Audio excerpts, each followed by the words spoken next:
Buenas noches, que Dios los bendiga. Muchas gracias por acompañarnos en esta noche y poder agradecerle al Señor, ¿verdad?, por todo lo que Él ha hecho y por lo que va a seguir haciendo. Amén.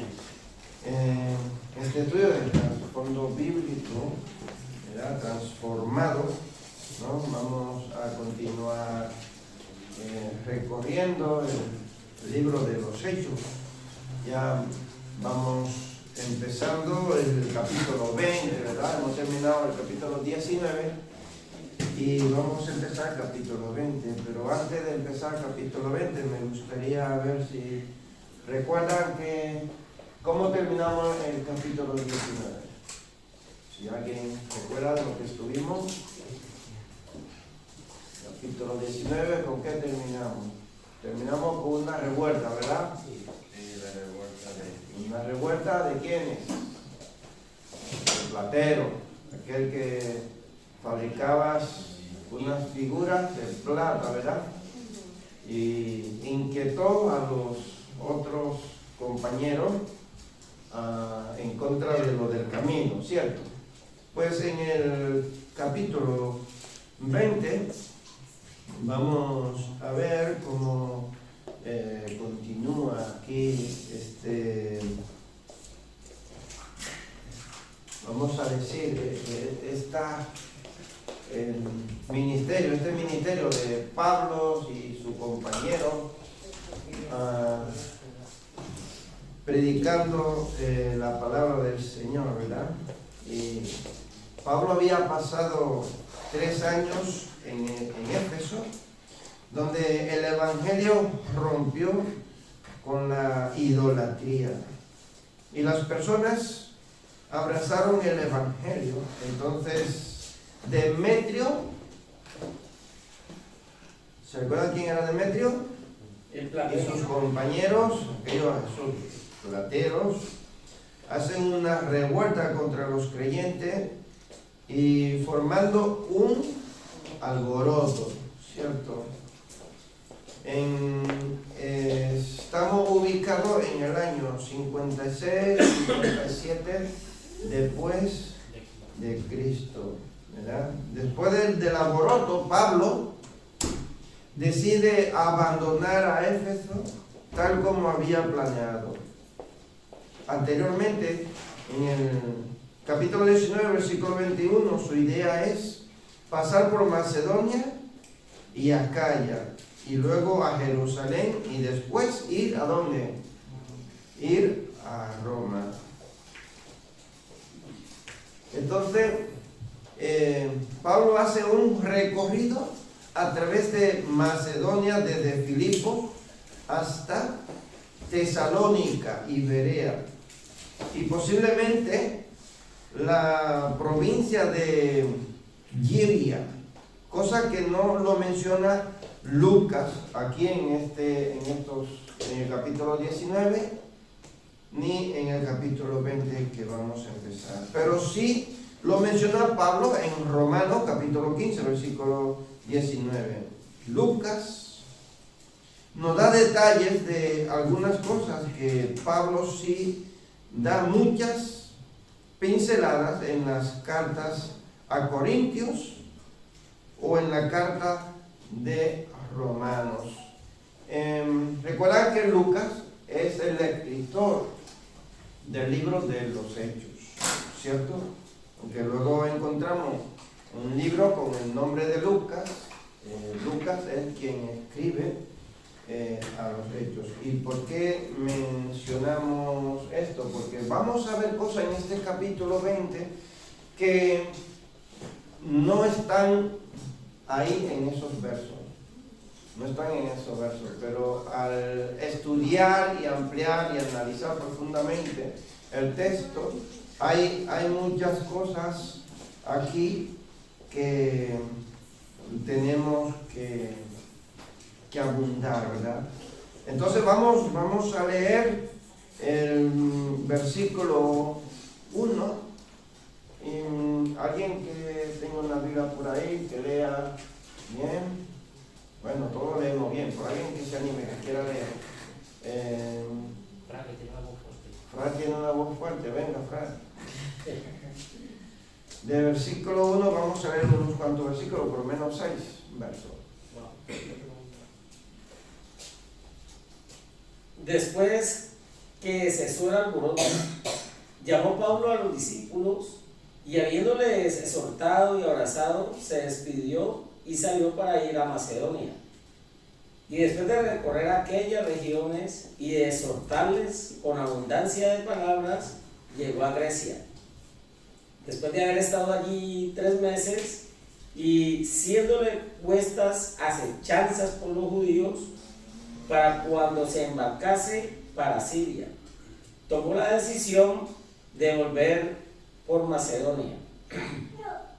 Y le acompañaron hasta Asia Sopater de Berea, Aristarco y Segundo de Tesalónica, Gallo, Derbe y Timoteo de Asia, Tíquico y Trofimo. Estos, habiendo adelantado, nos esperaron en Troas. Y a nosotros, pasados los días de los panes sin levadura, navegamos a Filipos. Y en 5 días nos reunimos con ellos en Troas, donde nos quedamos 7 días. Muy bien, vuelvan ahí versículo 1 y observemos aquí versículo 1 lo que dice Pablo. ¿Lo vamos a leer? Sí. Después que cesó el alboroto, llamó Pablo a los discípulos y habiéndoles exhortado y abrazado, se despidió y salió para ir a Macedonia. Muy bien. ¿Observan lo que hace Pablo aquí? Parece que a Pablo le gustaba mucho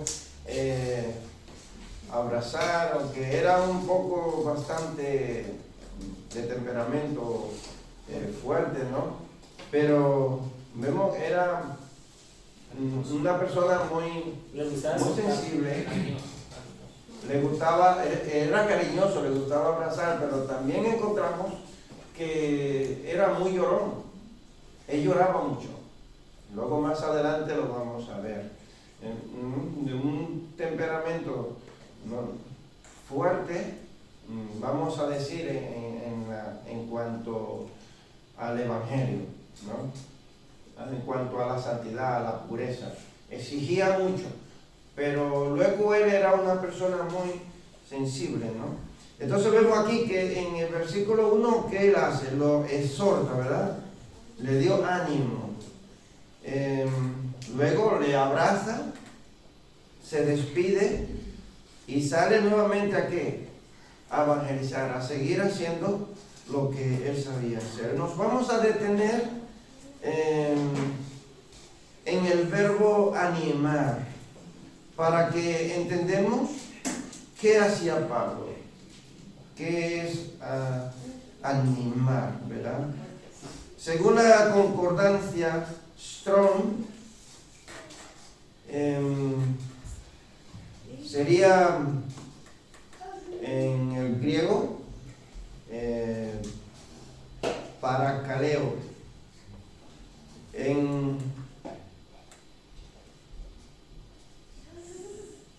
llamar cerca, es decir, invitar, invocar por imploración, exhortación o consolación.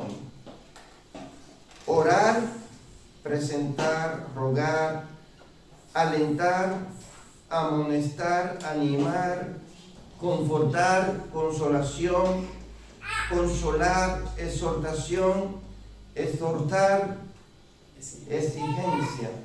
O sea, todo esto son sinónimos, ¿verdad?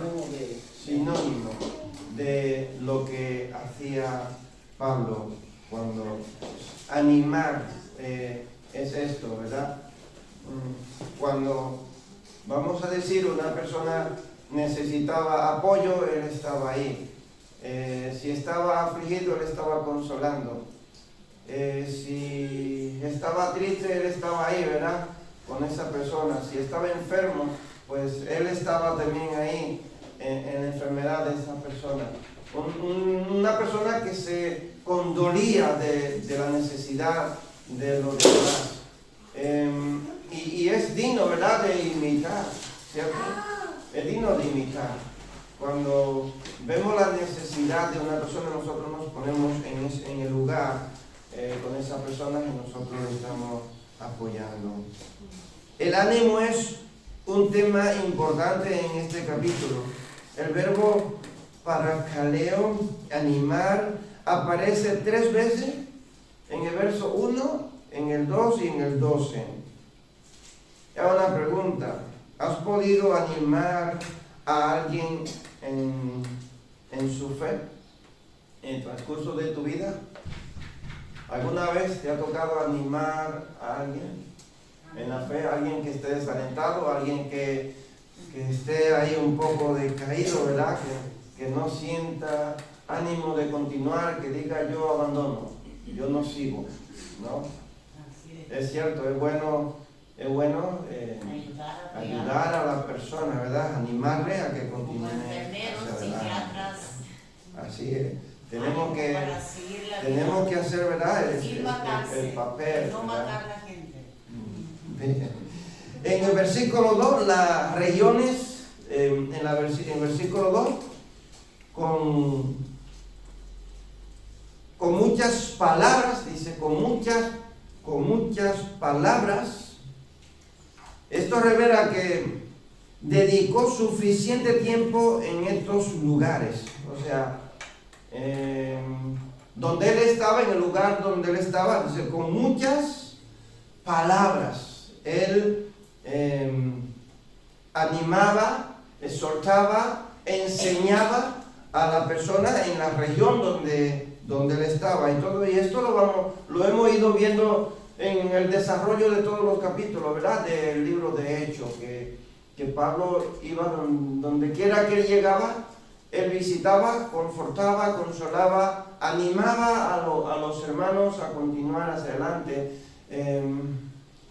Y algo muy repetitivo, ¿verdad?, de Pablo, porque esa era su vida, ese era su llamado, eso era lo que él sabía hacer, ¿no? Ese fue su llamado, ¿verdad? Y nosotros espiritualmente también somos llamados a hacerlo, ¿cierto?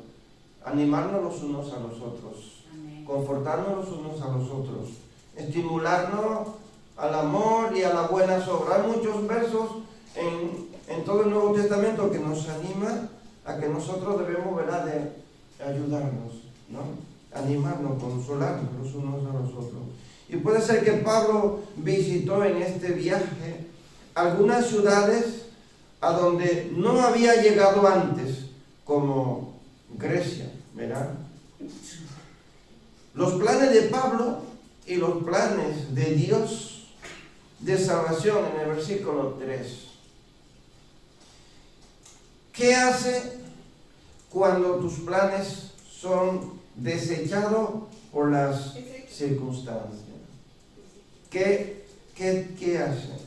¿Qué haces cuando tus planes son deshechos por las circunstancias? Muchas veces no hemos planeado muchas cosas que vamos a hacer, aquí sí. ¿Cuántas cosas no hemos planeado en nuestra vida que queremos hacer y las circunstancias no nos dejan, ¿verdad?, hacerlo? Bueno, pues me gustaría ver a alguien. ¿Qué hace? ¿Qué hace? ¿No? Espera, micro para que los de Zoom puedan escuchar. ¿Qué hacemos? ¿Qué hacemos? Muchas veces, pastor, nos entristecemos, pero a veces, como le digo, nosotros pedimos y Dios nos va a dar cuando Él diga, no cuando nosotros digamos. Y más, ¿qué hace cuando tus planes son deshechos? Se desvanecen. ¿Qué más? ¿Nadie? ¿No hacemos nada o hacemos algo? Seguir esperando a Dios que diga. Micro. Seguir esperando a ver si Dios nos muestra otro camino. O sea, generalmente, al menos yo me detengo y espero que Dios me muestre entonces cuál camino seguir, porque uno se confunde, o sea, vamos para allá, vamos para la derecha, pero resulta que no es la derecha. Y como a mí no me gusta equivocarme, me quedo quieta. Entonces Dios me dice, mira, a la izquierda, centro medio, para atrás, para adelante. Sí. Aquí mira, solo delante. Solo delante. Espera, que Sin no- izquierda, sin derecha. Dame el micro allá, ahí. Es que si no, no te escucha lo que están en las redes. Sin mirar atrás, sin mirar a la izquierda, sin derecha, solo mirar adelante. Eso quiere Dios que hagamos todo el mundo. Solo los creyentes, que no son creyentes, que aprenden a ser creyentes un día a la vida. Dame la frase. Porque a veces Dios no tenemos planes. Bueno, muchas veces nosotros tenemos planes, como tú decías, ¿no? Y vemos que esos planes no se dan y le pedimos al Todopoderoso. Pero ¿qué pasa? De que el tiempo de Dios es perfecto. Entonces muchas veces nosotros anhelamos cosas, pero no es en el tiempo de nosotros. O sea, nosotros las anhelamos porque las queremos, pero no es en el tiempo de nosotros, sino que en el tiempo de Dios. Y muchas veces nosotros hacemos las cosas a nuestra fuerza y lo que hacemos es llorar y encontrarnos con diversidad de problemas. ¿Por qué? Por no haber esperado. Entonces, si tenemos un plan y vemos que está allí que ya lo tenemos ahí cogidito, pero no lo cogemos, dejemos que el Eterno lo coja por nosotros, porque el tiempo de Dios es perfecto. Esperar entonces, Sí. ¿no? Dámele a amor. Que Dios le bendiga. Amén. Los planes muchas veces se alejan o no llegan y pensamos que, bueno, será la voluntad de Dios que no quiere que yo tenga esto, yo tenga el otro. Lo que pasa es que muchas veces no sabemos pedir. Si tenemos algunos planes, decimos, me gustaría tener esto, hacer el otro. No decir, Señor, dame tu dirección, ¿qué hago? ¿Cómo lo pido? Porque muchas veces pedimos las cosas, oramos por ellas una sola vez y queremos tenerlas ya, en el instante. Y hay muchas cosas que hay que orar mucho y ayunar también para que esos planes se den. Porque cuando uno pide algo y ora por algo, inmediatamente sale del trono de Dios. Directamente sale de allí, pero si no seguimos orando, llega un semáforo y se detiene. Dice, bueno, voy a esperar que siga orando para llegar. Si no llega, porque hay mucha influencia, mucho poder diabólico, que esa bendición la retienen. Por eso hay que seguir orando y ayunando, hasta que Dios diga, no te conviene, por eso no te lo he dado. Amén. ¿Alguien más? ¿Quieres decir algo? Ya una cosita cortica ya para el hermano Jacob. Yo digo de que, como dice el Señor en su palabra, que sus pensamientos son más altos que nuestros pensamientos, ¿no? Y todo se basa en esperar, como se dice, con paciencia. Y sobre todo, cuando oramos decimos, Señor, hágase tu voluntad. Y es la voluntad de Dios, no la nuestra. Y es su voluntad, muchas veces, en que cuando pasan estas cosas, estas circunstancias, muchas veces se debilita nuestro espíritu, se debilita nuestro corazón. Y ahí es donde queremos que ¿por qué no me escuchas? ¿Por qué no me oyes? ¿Por qué? Entonces viene el por qué. Y no es el por qué, sino, Señor, dame de tu espera, de tu paciencia, de tu paz. Y saber esperar, que es conforme tu voluntad. La palabra voluntad es la voluntad de Dios, no la mía. Y es ahí donde Él obra, sea para bien o sea para enseñarnos a nosotros algo. De eso el por qué no. Amén. Debo el verso 3. Jacob tenía. Sí, hay algo, y es que luchamos como seres humanos que somos. Siempre soy mucho de repetir que no somos robots, somos seres humanos. Entonces, no conocemos el futuro. Nosotros conocemos un poco del pasado que hemos tenido, el presente que estamos viviendo, pero el futuro no lo conocemos. Y esa es la causa de cual, como seres humanos, nos precipitamos o nos desesperamos ante las circunstancias, la adversidad o ante los planes que son desechos. Porque a veces miramos y decimos, pero ¿cuál es la voluntad de Dios? ¿No? Y como cristianos, entonces, cuando estamos en la voluntad de Dios, entonces puede ser que los planes pues, sean desechos, pero ese es el momento de nosotros reflexionar y pararnos en el camino, ¿no? Y saber qué es lo que el Señor quiere, qué quiere Dios de nosotros, hacer la pregunta, ¿no? ¿Qué es lo que tú quieres que yo haga?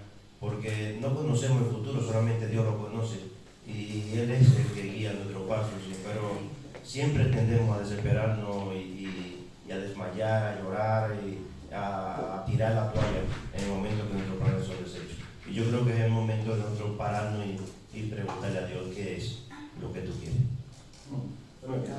Bueno, dígame a Joel. La pregunta que me hace a mí, ¿qué hago yo las veces que he sido golpeado porque se ha frustrado una vida, un trabajo, algo, que hice alguna cosa que me ha golpeado? Lo que yo hago es agradecer a Dios, porque cuando lo agradezco, de verdad en mí comienza a animarse en mi corazón, a pesar de que ya sigo la mente pensando en lo que me ha pasado. El darle gracias me da ánimo, y al darme ánimo como que me da fuerza para seguir luchando, aun cuando el cuerpo está golpeado por una situación que acaba de vivir. Lucas dice que se quedó allí ¿cuántos meses? 3 meses, ¿verdad? 3 meses. Bueno. En Grecia, ¿cierto? Versículo 3. Y muchos comentaristas bíblicos piensan que durante estos 3 meses Pablo escribió la carta a los romanos. En Romanos capítulo 15, verso 25 y capítulo 16, versículo 1. Bueno, vemos que ¿cuáles eran los planes de Pablo? ¿Qué fue lo que aquí se deshizo? ¿Qué fue lo que no pudo hacer? Bueno, los planes de Pablo eran ir a ¿dónde? A Grecia. Ir a Grecia, ¿verdad? Quería ir a Grecia. Luego, Macedonia y Grecia. A Siria.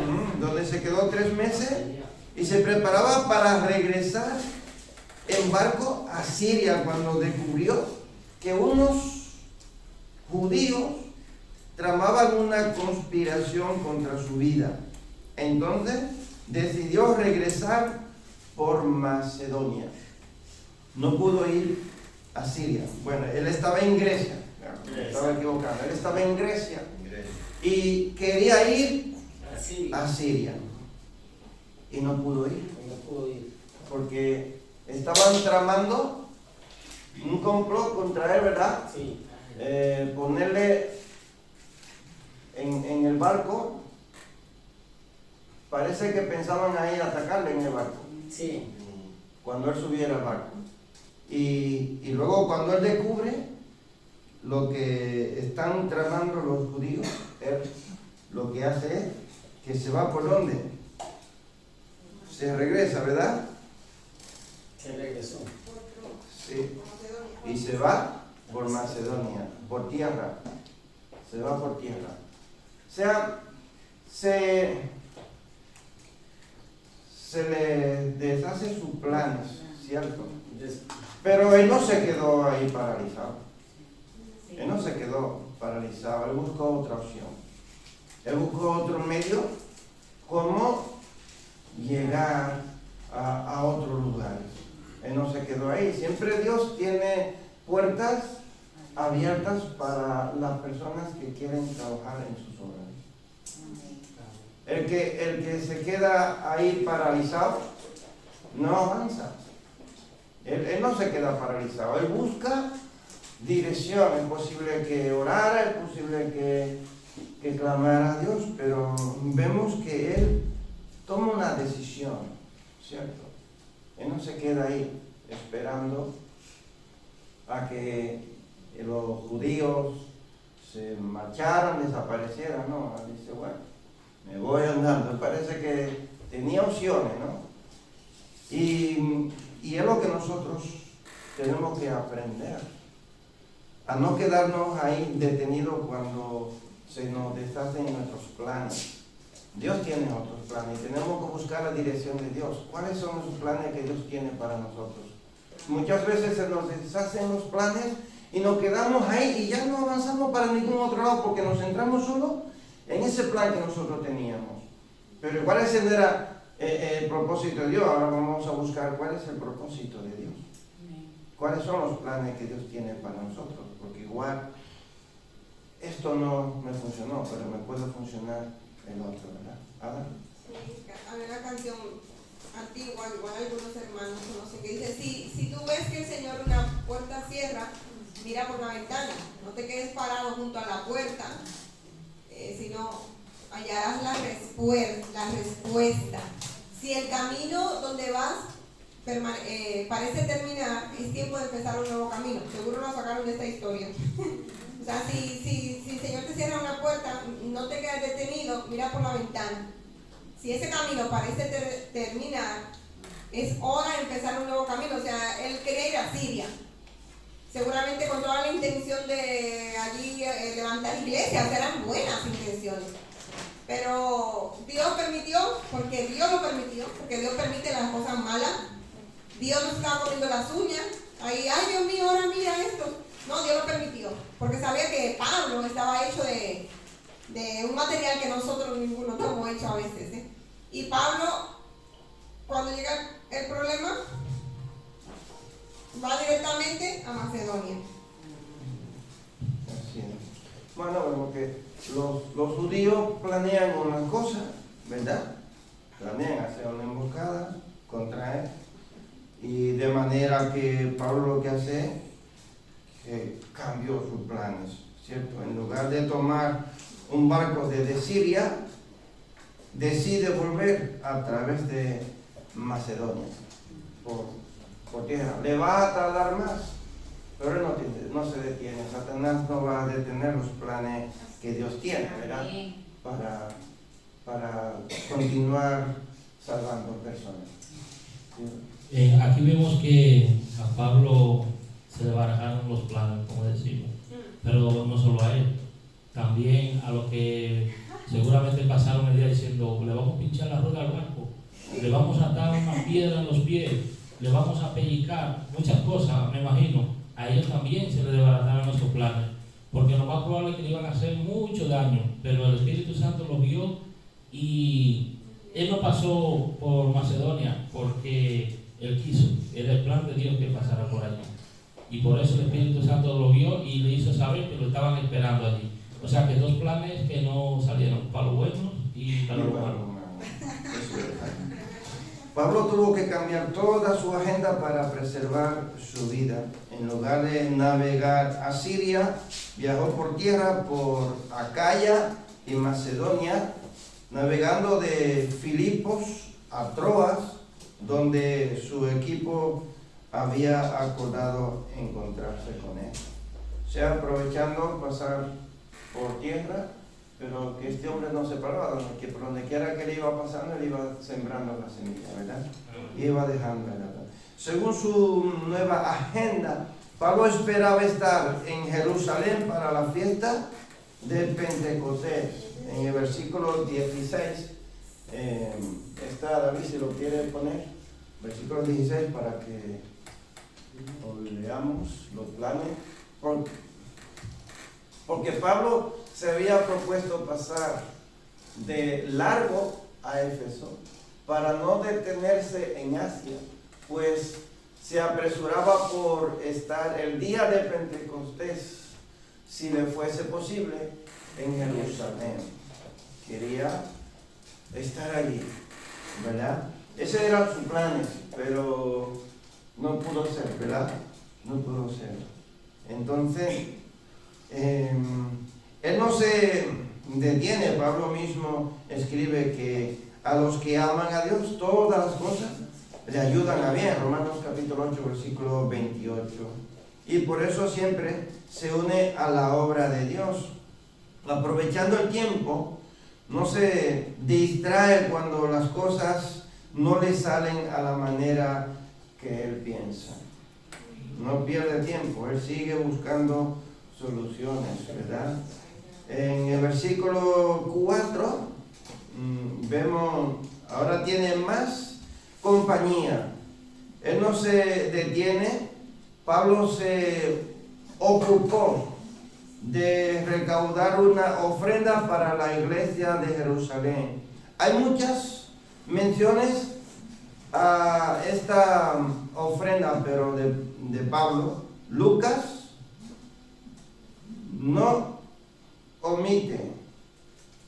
Lucas lo omite, no dice absolutamente nada. No encontramos nada aquí acerca de la ofrenda, pero en Romanos capítulo 15, versículo 26, Primera de Corintios 16, 3 y 4, y Segunda de Corintios 8, 1 a 5, en todos estos versos bíblicos Pablo sí que lo menciona. Bueno, entonces si Pablo desde ahí donde él estaba, en esos 3 meses que duró ahí, le escribe a los romanos, y en los romanos él menciona las ofrendas. Él le pide ofrenda para ¿quiénes? Para los necesitados. Ustedes recuerdan que nosotros en uno de los capítulos anteriores vimos que uno de los profetas en Jerusalén le profetizó que iba a haber una hambruna. ¿Lo recuerdan?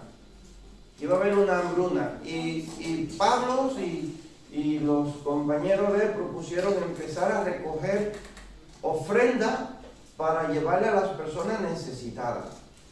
Y recuerden que su propósito era ir ¿a dónde? Ir a Jerusalén. Y con él encontramos que va un grupo de personas.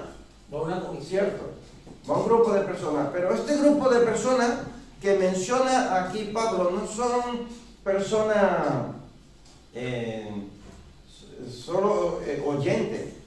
Son personas que eran apóstoles, no de los apóstoles escogidos por Jesús, sino apóstoles comisionados junto con los apóstoles. ¿Recuerdan lo que lo analizamos? Hay apóstoles, 12 apóstoles escogidos por Jesús, pero luego preparados por los otros apóstoles y comisionados por el Espíritu Santo, habían otros apóstoles también, que son los que van con Pablo en el viaje misionero. Y estos hombres, por ejemplo, como Timoteo, que luego es un responsable, un anciano o pastor de la iglesia. Luego está Tito también, que es otro pastor o anciano de otra iglesia. Y cada uno de ellos eran responsables o eran pastores de otras iglesias. Son personas preparadas que andan con Pablo, y estas personas están comisionadas. Y casi todos los comentarios de los grandes teólogos están todos de acuerdo en que ellos iban comisionados para llevar la ofrenda a Jerusalén. Me le da el micro a...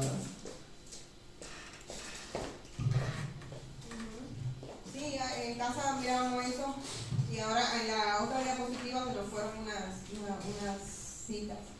Porque la ofrenda de Hechos 11 la llevan Bernabé y Pablo, y era que había una hambruna, como dijo el pastor.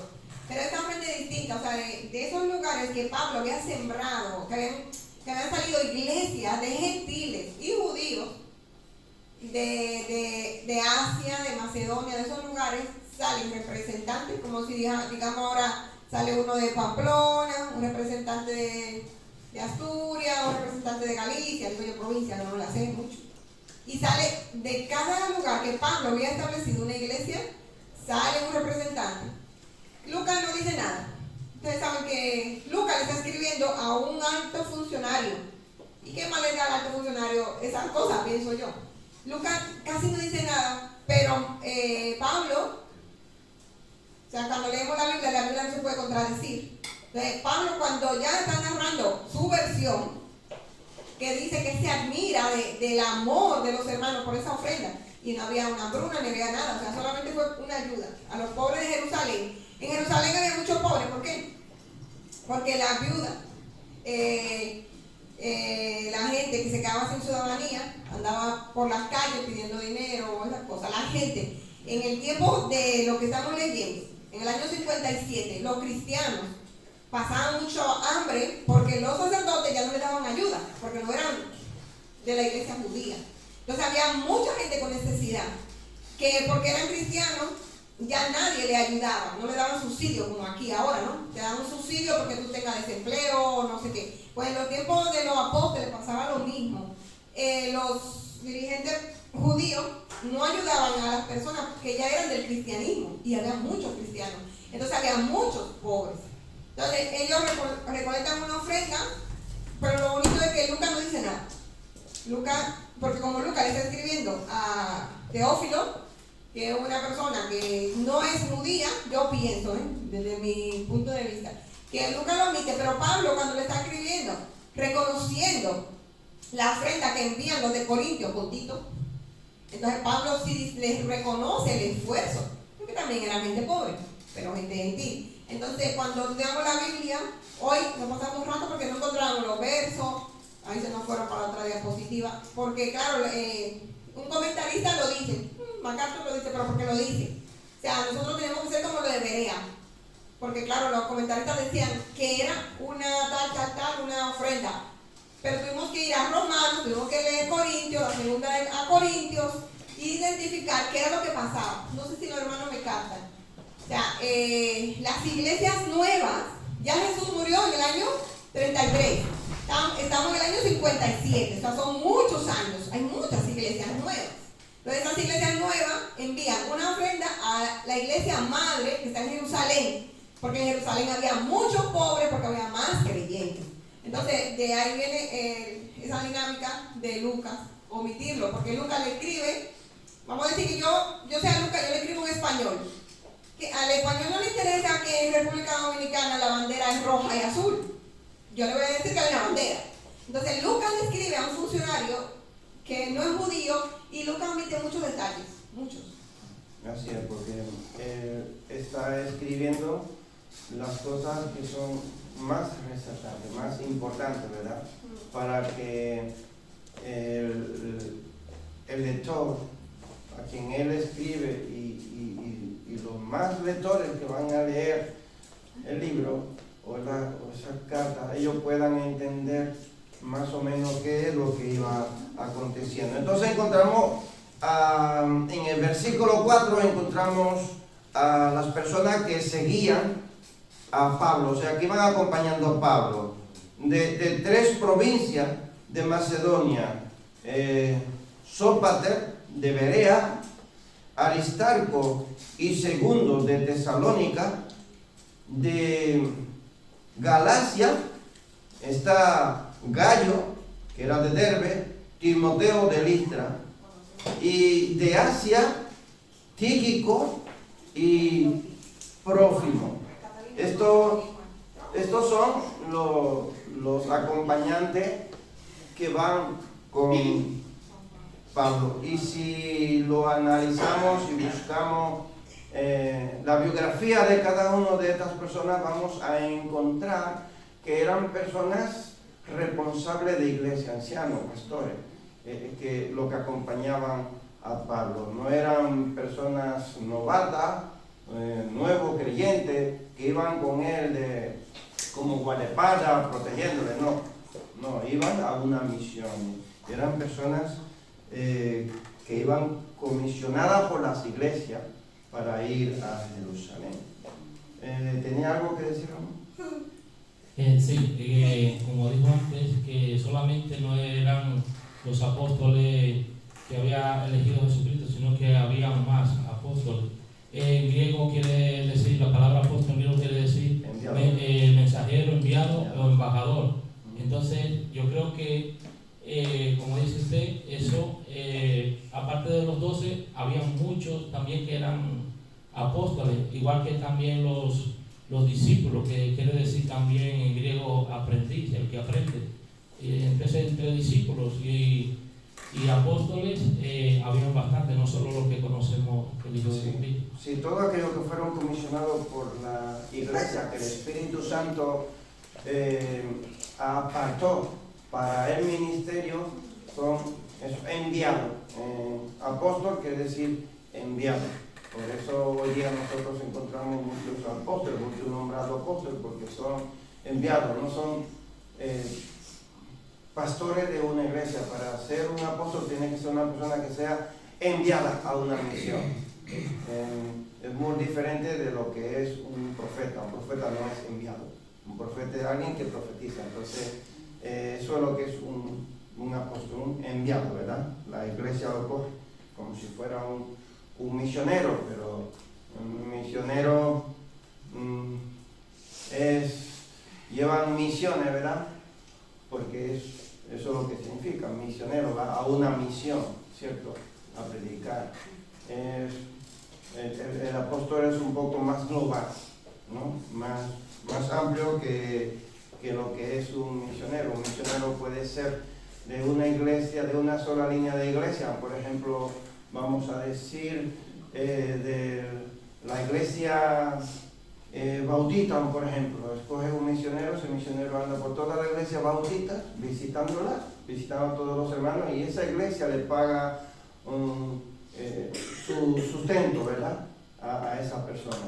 Sin embargo, un apóstol no es solo de un apóstol, anda por todo el mundo predicando, ¿verdad?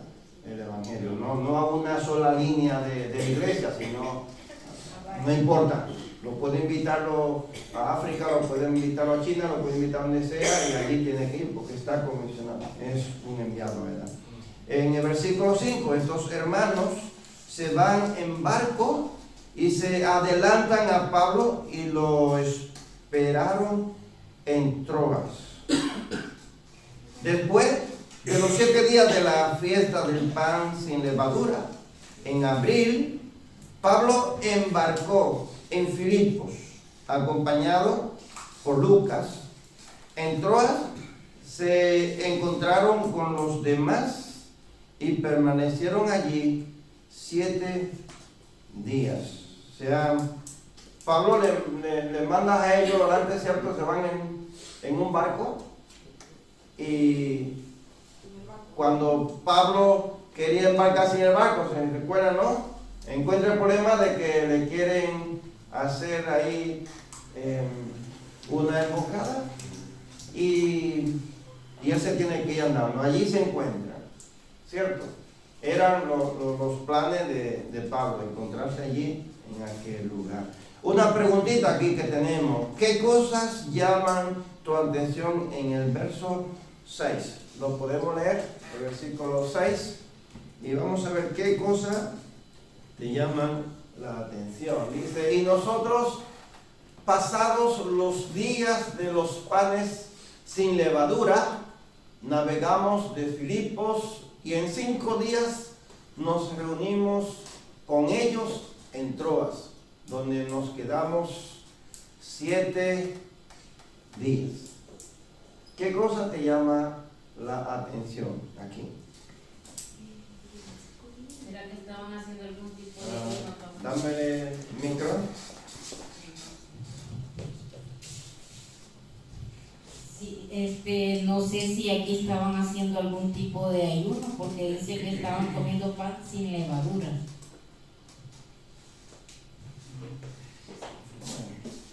¿Hay más? Sí, aquí veo el cruce de cuando Pablo tiene que devolverse, ¿no?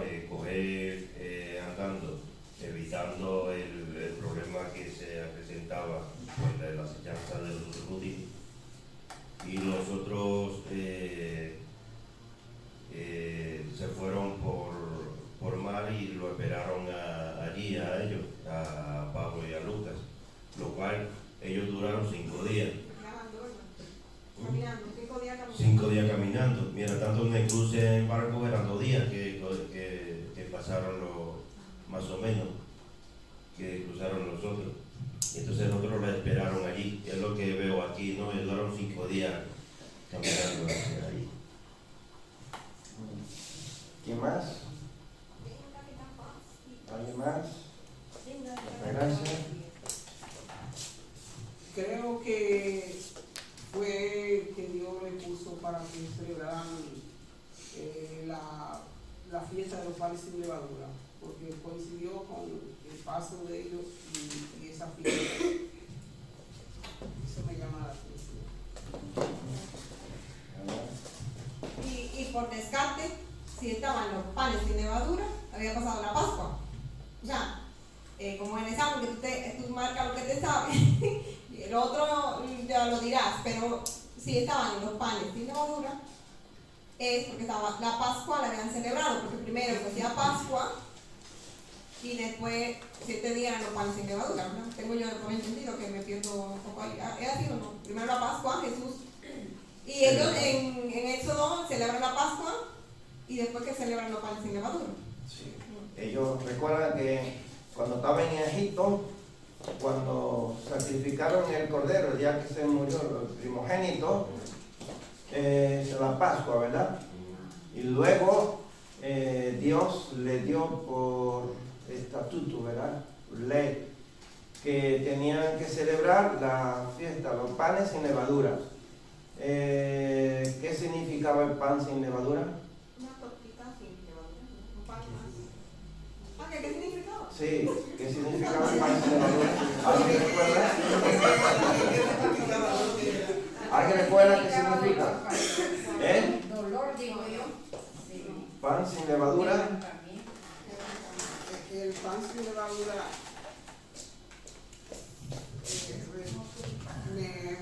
me parece que es cuando se celebra antes de Cristo venir, cuando se celebraba era que el pan sin levadura era el sacrificio, o sea, el cuerpo, el pecado, como que no me sale, pero La levadura era el pecado. la levadura era el pecado. Entonces, si la levadura era el sacrificio del cordero inmolado que tuvieran. Sí. El cordero que ellos sacrificaron en Egipto simboliza a Jesús, ¿cierto? El pan sin levadura, Jesús dio yo sobre el pan, ¿verdad? Sí. El pan. ¿Y Jesús tenía pecado o fue sin pecado? Sin pecado. Jesús sin pecado, ¿cierto? Entonces tiene algo simbólico, ¿cierto? Sin pecado. Entonces ellos celebraban esa fiesta que Dios le ordenó a ellos que debían de celebrarlo sin levadura.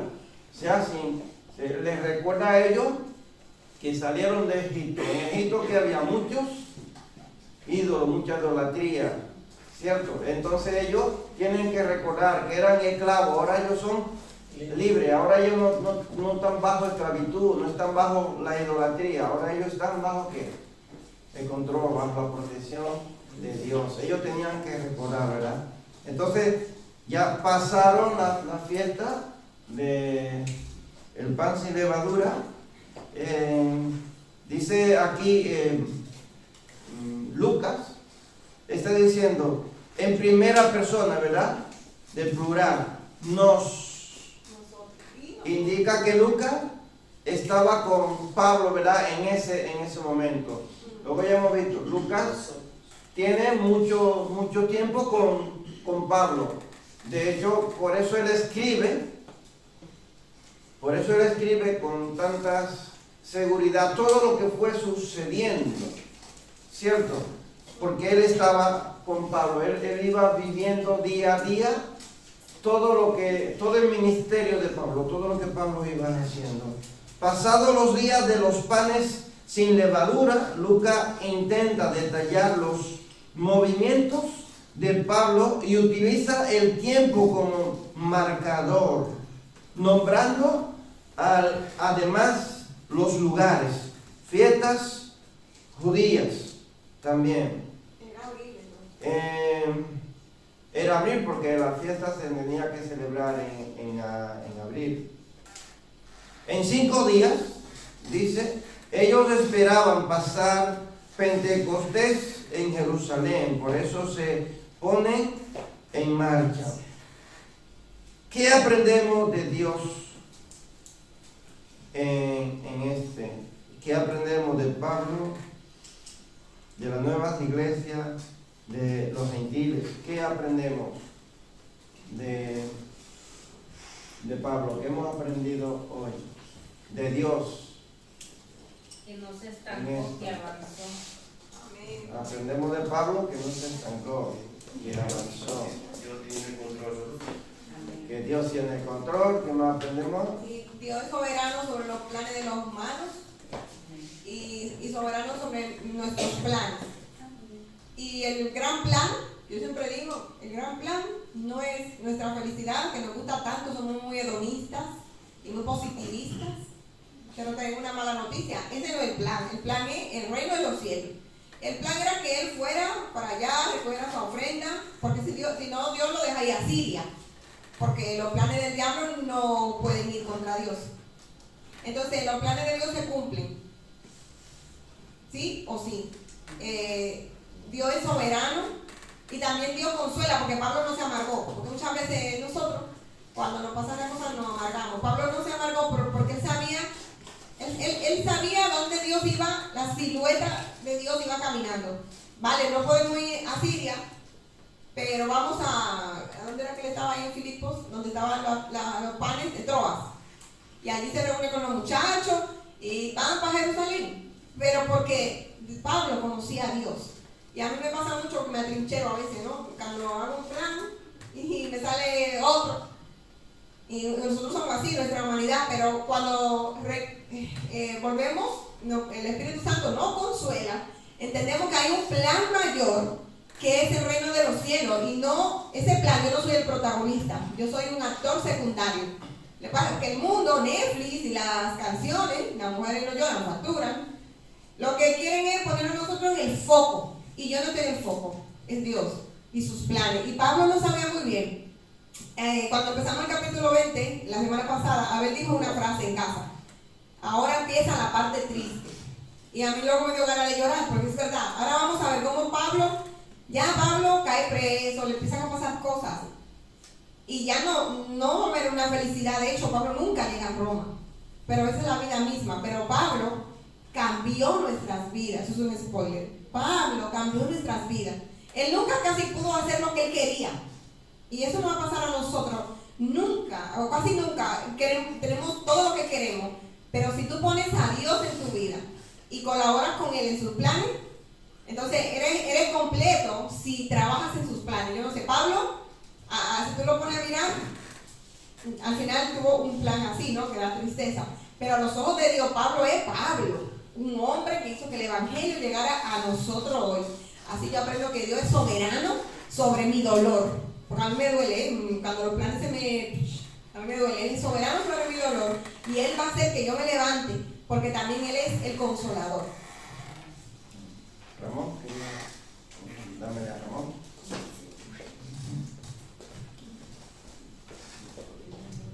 Bien, Ya vamos terminando, muchas veces le pedimos a Dios cosas y después decimos, Señor, que se haga tu voluntad, pero en el corazón decimos, si es la mía, pues mejor todavía. Imagínate, decimos, Señor, por favor, yo necesito un coche. Y dice Dios, vale, y nos manda un burro. ¿Me da un burro? Decimos, Señor, pero yo te pedí un coche y tú me das un burro. Ese no era el plan. Y yo dice, pero ¿para qué me pide un coche si tú no sabes conducir? Conduce el burro, que si te cae ahí no te va a quedar. El plan de Dios siempre es perfecto. Bueno, miramos que en Efesios el capítulo 6 y el versículo 5, versículo 6, capítulo 10, nos exhorta con esto que dice: por lo demás, hermanos míos, fortaleceos en el Señor y en el poder de su fuerza, vestidos de toda la armadura de Dios, para que podáis estar firmes contra las acechanzas del diablo. Entonces, ahí está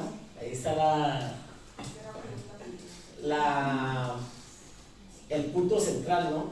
Nosotros tenemos que estar vestidos con la armadura de Dios. Así soportaremos cualquier acechanza. Bueno, de Dios, si no hay nadie más, ¿qué quiere decir? De Dios aprendemos que es perfecto, ¿verdad? Al elegir a Pablo, un hombre que perseguía a la iglesia, un hombre que iba con mucha ira, ¿verdad? Persiguiendo, matando a los cristianos, lo elige, lo transforma, le cambia, ¿verdad? Sus planes. Aquí sí que se vieron los planes de Pablo bien frustrados, ¿verdad? Y luego lo vuelve a favor de lo del camino, ¿verdad? Y lo convierte en un hombre fiel y constante. Así como él era fiel y constante persiguiendo a los cristianos, así Dios lo cambia para que sea fiel y constante. Así mismo, con esa ira, con esa rabia que tú vas matando gente, ahora tú lo vas a salvar con esa misma rabia. Y vemos que el hombre no se detuvo, no se detiene. Ese hombre empezó a predicar y detrás de él iban persiguiéndolo y él iba adelante, ¿verdad? Avanzando. Iban detrás de él persiguiéndolo y él avanzando. ¿Cierto? Todo lo contrario. Él era antes quien perseguía. Ahora lo persiguen a él, ¿cierto? Pero él no se detiene. De Pablo, ¿qué aprendemos? Aprendemos de su valentía, ¿verdad? Firmeza en situaciones adversas y adaptabilidad a los planes de Dios. Antes él iba en su plan, ahora ya no va en su plan, ahora él va en los planes de Dios. Yo no sé si tú alguna vez iba en contra, contrario a la dirección de Dios, a la salvación. Yo siempre digo que nosotros, los seres humanos, somos como, y perdónenme la frase, por ejemplo, un perrito o un gatito con una pata rota. Y tú lo quieres coger para llevarlo al veterinario para que el veterinario lo cure. Y él empieza con la pata rota a correr. Y tú vas detrás de él por agarrarlo y él corre más. Porque piensa que tú le vas a hacerle daño. Pero tú lo que quieres es cogerlo ¿para qué? Para curarlo, para hacerle un favor. Pero él es un animalito, él no puede, igual alguien le ha hecho daño y le ha roto una patita, ¿verdad? Y él está corriendo porque piensa que le va a hacer daño. Y nosotros somos así muchas veces. Le vamos corriéndole a Dios. Y Dios quiere cambiar los planes que tú llevas para volverte a hacer, para que tú tengas salvación, para que tengas vida eterna. Porque eso es lo único que Dios quiere, cambiar nuestra vida para tener vida eterna. Nosotros andamos corriendo, ¿verdad? Andamos huyéndole a los planes de Dios. De la iglesia nuevas, de los gentiles, nosotros aprendemos que ellos se aman unos a otros y no hay fronteras de nacionalidades. Todos colaboran con el plan de Dios de expandir su reino. Eran muy sociables, ¿verdad? Aceptaban el evangelio, apoyaban a Pablo, apoyaban a los misioneros, a las personas que iban en apoyo de ellos, en colaboración, ¿verdad?, del evangelio. Eran personas que se unían, que apoyaban, ¿verdad?, a que se expandiera el evangelio. Una última preguntita, si alguien quiere decir algo. ¿Qué verdad bíblica o verso bíblico puedes relacionar con lo que vivimos hoy? Con lo que nosotros estamos viviendo hoy. Yo sé que podemos relacionar, dame el micro a la hermana Blanca, podemos encontrar montones de textos bíblicos, ¿verdad?, que lo podemos relacionar a lo que hoy nosotros estamos viviendo. Sea que vivamos o que moramos, somos del Señor. Amén. Amén. Así es. Así es. Si estamos en Cristo Jesús, así es. No me acuerdo, Isaías dice que Dios abre puertas y cierra puertas. Y abre puertas de cerrojos de hierro y de bronce. Cuando el Señor abre una puerta, nadie la cierra. Pero cuando Él la cierra, nadie la abre. Lo malo es que nosotros queremos abrir la puerta con nuestros pies. Ahí es que viene el problema. Si la abriste con los pies, te vas a encontrar con Dios del otro lado de la puerta, porque Dios es así. Pero este verso también está en Apocalipsis 3. 1. ¿Quién más? ¿Alguien más quiere decir algo? Bueno, En Primera de Corintios, capítulo 15, versículo 58, Pablo dice, así que, amados hermanos míos, escucha lo que dice, míos. ¿Cómo amaba él a la persona? Dice, estad firmes y constantes, creciendo en la obra del Señor siempre, sabiendo que vuestro trabajo en el Señor no es en vano. Y este verso debe de alentarnos a nosotros, debe de confortarnos, ¿verdad? Debe de animarnos a continuar adelante, sabiendo que el tiempo que nosotros estamos aquí en esta tierra, sea en el Señor o no, lo vamos a pasar, ¿verdad? Y de toda manera de alguna manera tenemos que morir, ¿cierto? Y el tiempo va a pasar, ¿cierto? 50 años. O más, pero siempre en el Señor, confiando en Él, ¿verdad? Que sea que vivamos o que muramos, dice, El Señor que siempre nosotros te tenemos. demuestra. Amén. Tenemos esa confianza, ¿verdad? De que vamos a terminar nuestra vida aquí, pero tenemos un seguro de vida, como decía, ¿cierto? De vida eterna. Si creemos que Dios es real y que envió a Jesús a morir por nosotros. ¿En qué hora termina la vida de un ser humano? Bueno, que Dios le bendiga.